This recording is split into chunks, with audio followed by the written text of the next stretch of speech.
ইরানের সর্বোচ্চ নেতা আয়াতুল্লাহ আলী খামেনি বর্তমানে জনসম্মুখে অনুপস্থিত রয়েছেন। তার অবস্থান এবং শারীরিক অবস্থা নিয়ে দেশ জুড়ে নানা জল্পনা ও উদ্বেগ দেখা দিয়েছে।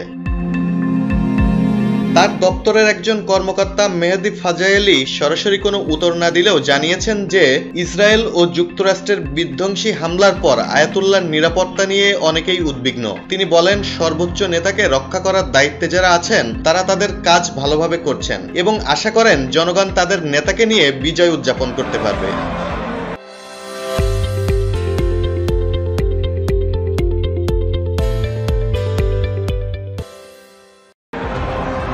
প্রায় এক সপ্তাহ ধরে খামেনি জনসম্মুখে নেই। এই সময়ে তিনি কোনো ভাষণ বা বার্তাও দেননি। অথচ এই সময়ে ইরান গভীর সংকটের মধ্যে দিয়ে গেছে। যুক্তরাষ্ট্র ইরানের 3টি পারমাণবিক স্থাপনায় হামলা চালায়, যার জবাবে ইরান কাতারে অবস্থিত মার্কিন ঘাঁটিতে ব্যালিস্টিক ক্ষেপণাস্ত্র নিক্ষেপ করে।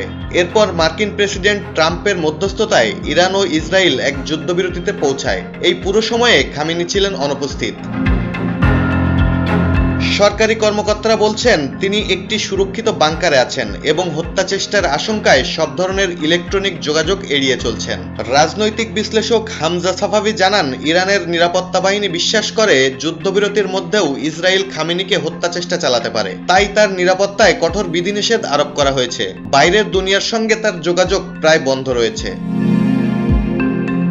চ্যাথাম হাউজের মধ্যপ্রাচ্য ও উত্তর আফ্রিকা বিষয়ক পরিচালক সানাম ভাকিল বলেন, খামেনির অনুপস্থিতি উল্লেখযোগ্য একটি ঘটনা এবং এটি এই ইঙ্গিত দেয় ইরানি নেতৃত্ব এখন অতিমাত্রায় সতর্ক ও নিরাপত্তা কেন্দ্রিক ভাবনায় চলছে। তিনি আরো বলেন, আশুরার আগে যদি খামেনিকে জনসম্মুখে দেখা না যায় তাহলে তা খারাপ সংকেত হতে পারে।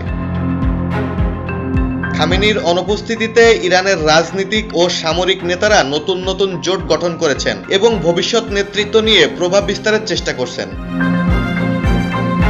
ডেস্ক রিপোর্ট, জয় জয়দীপ।